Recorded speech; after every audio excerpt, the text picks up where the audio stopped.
자, 그래서 지금 핵심 진행 사항을 좀 말씀드리겠습니다. 그렇게 지금 뭐 스코어 카드가 좋지는 않아요. 우선 첫째, 애리조나 공화당 주의원들이 청문회를 하고 있죠. 그래서 여기서 이제 핵심적인 것 중에 하나는 사이버 보안 전문가. 이 사람은 미국 사이버 전쟁 부대 출신의 예비역 대령입니다. 이 사람이 이제 증언을 하는데 이게 다 해외로 다 연결돼 있고 도미니언이 해외에서 조작됐다 뭐 이런 내용의 증언을 했어요. 펜실베니아 주의회는 잘 나가다가 결국은 토요일 날에 결정적 조치를 포기했습니다. 시간이 너무 촉박하다는 이유로. 앞으로 또 어떻게 또 입장을 바꿀지 모르겠습니다. 조지아 법원은 그 시드니 파월 제소에 따라서 도미니언 장치 증거 보존을 결정을 했는데 처음에 증거 보존을 결정했다가 몇 시간 후에 바꿨다가 다시 더 강화해서 보존 결정을 했습니다. 그래서 손에 땀을 쥐게 하는 그 사건이 어저께인가 벌어졌죠.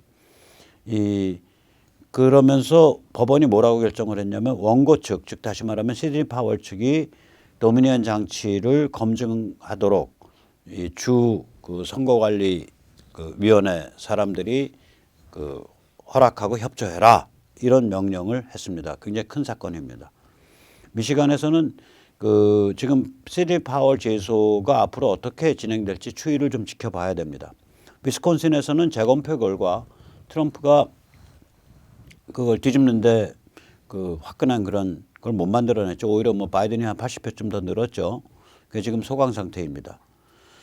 이 사람들이 이제 만약에 부정선거 때 무슨 그 수법을 썼을 거냐. 지금 이렇게 나오는 얘기들을 쭉 종합을 해보면 이게 우리도 부정선거가 저질러지면 이런 식으로 했을 거다라고 얘기를 한 적이 있어요. 제가 여기 세뇌 탈출에서도 뭐냐면 데이터를 만들어 놓고 그 다음에 우리 사전투표지 할 때 우리가 4박 5일 5박 6일 잠을 자잖아요.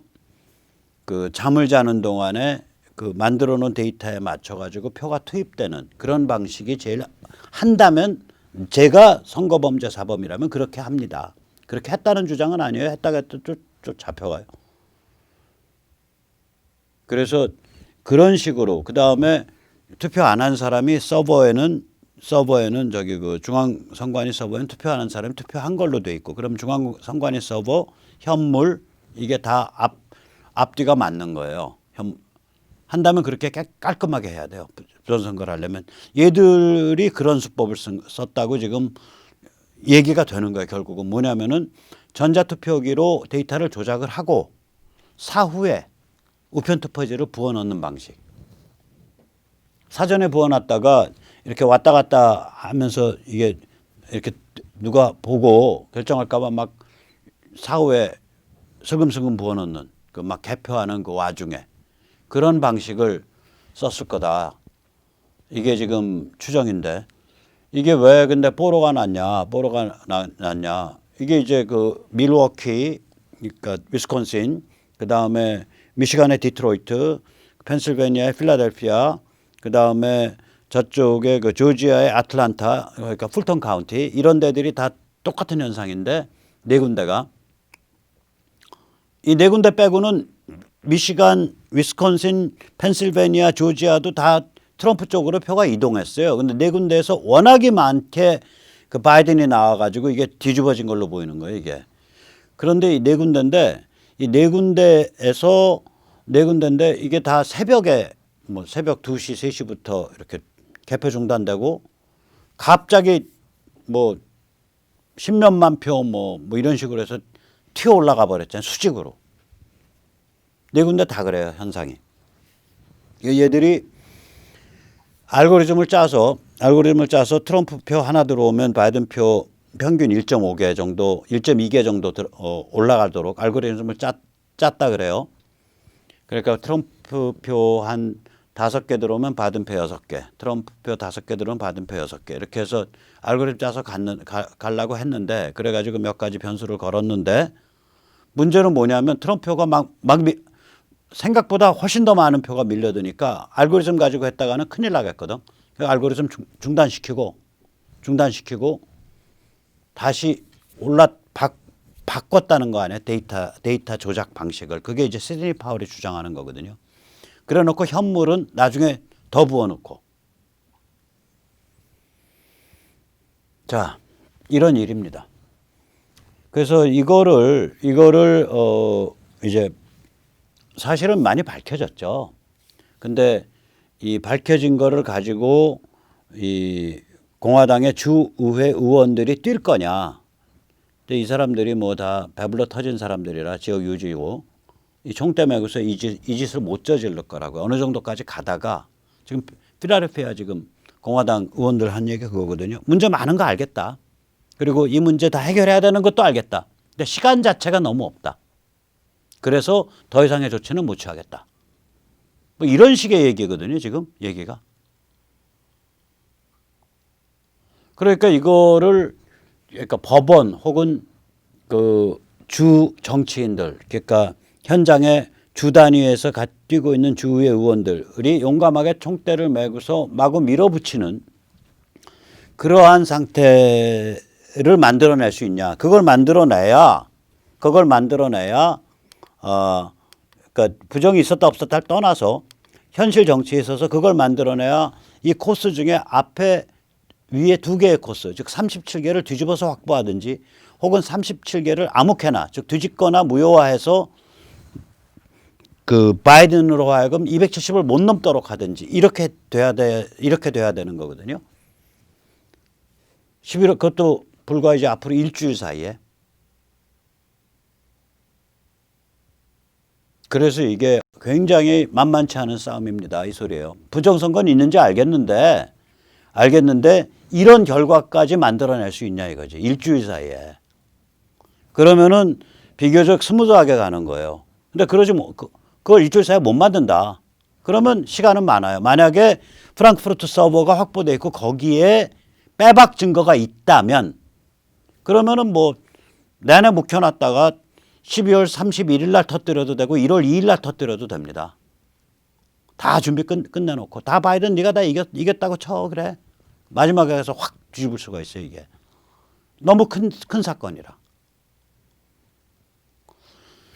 그래서 저는 어떻게 할지 모르겠어요. 왜냐하면 이거가 그 맥키린이라는 분이 너무 연세가 드셔갖고 이렇게 그 아집이 강해지고 현실과 환상을 잘 구별 못하는 그런 정신 상태에서 나온 말씀 아닌가라고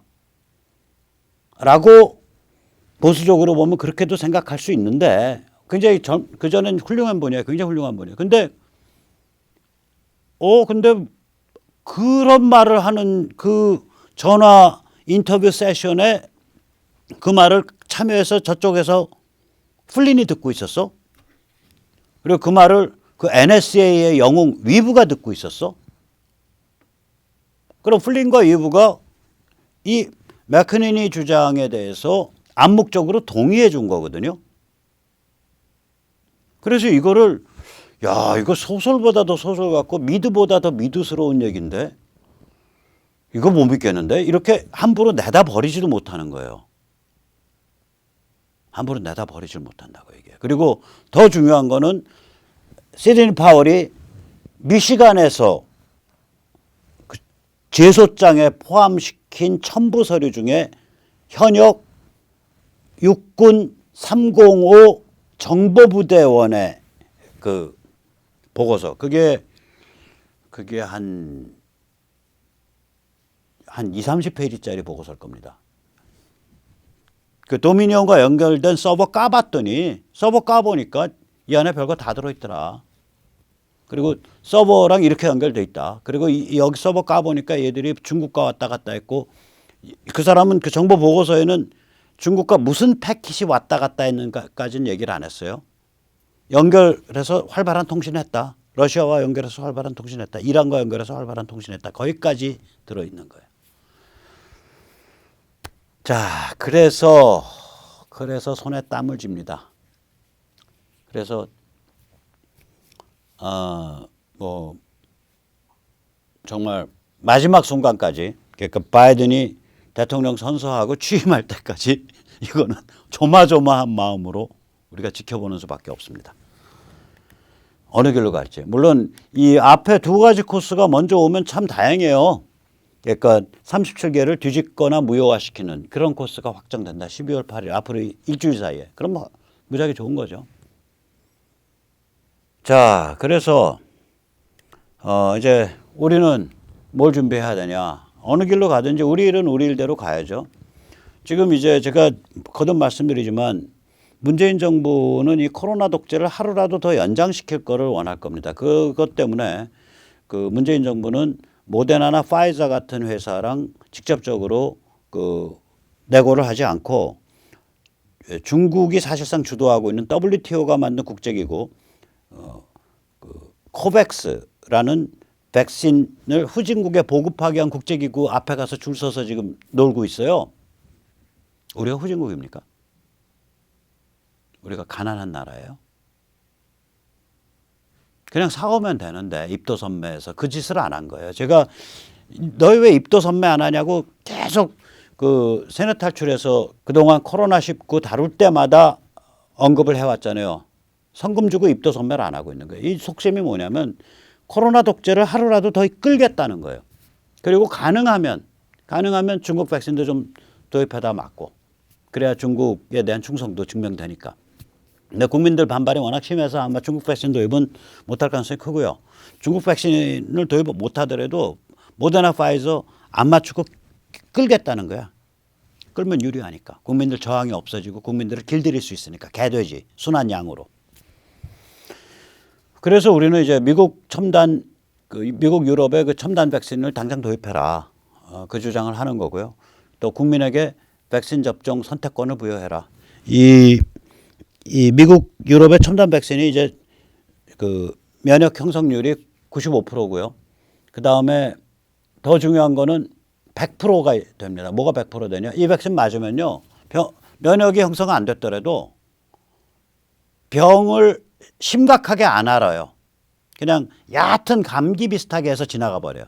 100%가 그러니까 면역이 없는 사람은 아예 병을 못 느끼고요. 면역이 형성된 사람은 면역이 형성이 안 된 사람도 그냥 약하게 지나가는 걸로 그렇게 지금 보고서가 나오고 있어요. 그래서 이게 이제 95%쯤 이게 맞은 사람의 95%가 면역력이 형성된다라는 얘기는 무슨 얘기냐면요. 그 한 뭐 2,500만 3천만 명이 백신을 맞으면 그러니까 전염병이 없어진다는 소리예요. 전염병이라는 건 전염이잖아요. 역병이잖아요. 돌다가 면역력 가진 사람 부닥치면은 거기서 죽는 거거든요. 돌다가 면역력 가진 사람 부닥치면 죽는 거거든요. 그래서 이 한 2,500만 3천만이 면역력을 획득하면 문제가 없습니다. 그러니까 뭐 백신 안 맞겠다. 이걸 좀 꺼림직하게 생각하실 분들이 있어요. 왜 그러면 이게 세 가지 방식인데 세 가지 방식 다 유전자 조작과 관계가 있어요. 첫 번째 방식 mRNA는 우리 몸 안에 그러니까 이 항원은 S 단백질입니다. 바이러스가 우리 폐에 달라붙을 때 쓰는 빨판 단백질. 그 바이러스가 그걸 만들어내는데 이 S 단백질을 우리 몸 스스로가 만들도록 하는 일회용 단백질 합성 작업 명령서 딱 한 번 쓰고 나면 파괴되는 거예요. 그걸 mRNA라고 그래요. 그건 일회용입니다. 그거를 집어넣는 게 이제 모데나랑 파이저고요. 그럼 보통 때 우리 몸 단백질 다 만들고 있잖아, 항상. 그 단백질 만들 때 그럼 그 일회용 작업 명령서 mRNA는 어디서 만들어지는 거야? 보면은 DNA에서 복사해서 만들어지는 거예요. 트랜스크립션이라고 표현할 거예요. DNA에서 DNA가 원판이고요. 그러니까 이게 절편떡 생각하시면 돼요. 절편떡 만들면 절편떡 그 꽉꽉 찍는 나무틀 그게 DNA고요. 그게 찍힌 그거를 한 번에 찍히게 돼 있는 모양새. 그래서 떡 속에 딱 파고 들어가는 뭐가 있다고 생각을 해보세요. 그 작업지에서 그 일회용짜리. 그게 mRNA입니다. 그러니까 뭐냐면은 시간이 지나면 우리 몸의 DNA가 아니니까 낯선 DNA를 우리 몸에 박아 넣어도 그 DNA는 시간이 지나면 소멸돼 버려요.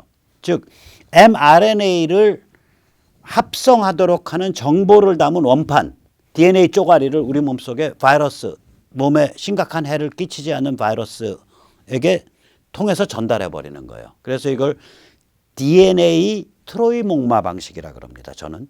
왜냐하면 트로이 목마라는 거는 그 바이러스가 트로이 목마죠. 걔가 와서 우리 몸에 딱 달라붙으면은 그 바이러스에 담겨져 있던 S 단백질을 만드는 DNA가 우리 몸 세포 속으로 들어오는 거예요. 세 번째는 뭐냐면 결국 S단백질이 몸에서 생겨나가지고 S단백질이랑 항체가 생기는 거네. 오케이, 그럼 양질의 S단백질을 대량 생산해서 몸에 막 놔. 그럼 되네. 항원 인공 배양이죠. 이거 어떻게 만드냐? 이것도 또 유전자 조작이에요. 별로 위험하지 않은 바이러스나 박테리아를 유전자 조작을 해서 S단백질을 만들어내는 놈으로 바꾸는 거예요. 그래 놓고 백모박테리아, 또 무슨 뭐 세네타출박테리아, 세네박테리아, 비세네타출박테리아, 박테리아 5종류에 대해서 혹은 바이러스 5종류에 대해서 유전자 조작을 통해서 S단백질을 만들도록 만들어 놓고 가만히 생산된 S단백질 품질을 검사해 보니까 백모박테리아가 만드는 애가 얘가 제일 품질이 좋고 생산 효율이 좋아. 오케이, 백모박테리아 인공 배양해. 그거 유전자 조작된 거. 그럼 이제 박테리아나 바이러스로 이루어진 팜이 생기는 거 아니에요. 농장이. 거기서 그냥 딱 아래다가 달걀 받치듯이 받는 광줄이 딱 갖다 놓으면 똑똑똑똑 S단백질이 떨어지겠죠. 이제 비유적으로 말씀드리면 그거 정제해서 이제 사람 몸에 놓는 거예요. 그러니까 마지막 세 번째 방식은 S단백질 항원 인공 배양 방식이죠. 이게 다 첨단이에요. 셋 다. 근데 지금 1착으로 되어 있는 거 제일 성능 좋고 제일 빨리 튀어나온 게 모데나와 파이자 겁니다. 그게 다 mRNA 방식입니다. 문재인 정부는 저희는 의심합니다. 국민이 죽어나가든 말든 경제가 박살나든 말든 하루라도 늦추려고 할 겁니다. 안 그러면 지금 당장 모데나 파이저에 찾아가야 돼요. 강경화가 달려가야 되고 보사부 장관이 달려가야 되고 대통령 비서실장이 달려가야 됩니다. 좀 더 싼 가격으로 도입하기 위해서 협상적입니다. 협상은 계속하는 거예요. 시간 가는 거. 근데 싼 가격 얼마 깎으려고? 30%나 깎을 수 있습니다. 오케이, 30%가 얼마인데? 한 명당 3달러나 됩니다. 잠깐만, 한 명당 3달러? 3천만 명, 1억 달러네. 1200억. 1200억 아끼겠다는 명분으로 국민이 우울증 걸려서 자살해 나가고 경제가 망가지고 뭐가 돼도 아무 일도 안 한다는 거예요. 말이 안 되죠. 그래서 저희가 서명해서 뭉쳐서 싸워야 됩니다. www.리솔.kr/s1 서명해 주십시오. 잠깐 여기서 리솔이 뭔지 말씀드리겠습니다. 리솔은 국민주권 자유시민연대가 사회정의를 바라는 전국 교수 모임 정교모와 연대하여 확대 재출범한 단체입니다. 리버티 연대, 리버티 솔리다리티. 당연히 저희 지역 활동가들 많이 모여야겠죠. 트럼프가 된다면 한반도가 밟아나가 희망찬 격변의 시대를 이끌기 위해서, 지역에서 이끌기 위해서 모이셔야 되고, 바이든이 된다면 대한민국이 중국 식민지로 더욱더 깊게 전락하는 것을 막기 위해서 모여야 됩니다. 010-6368-9990 하나로 지역활동과 신청해 주시기 바랍니다. 네, 그럼 오늘 여기까지 모시겠습니다. 감사합니다.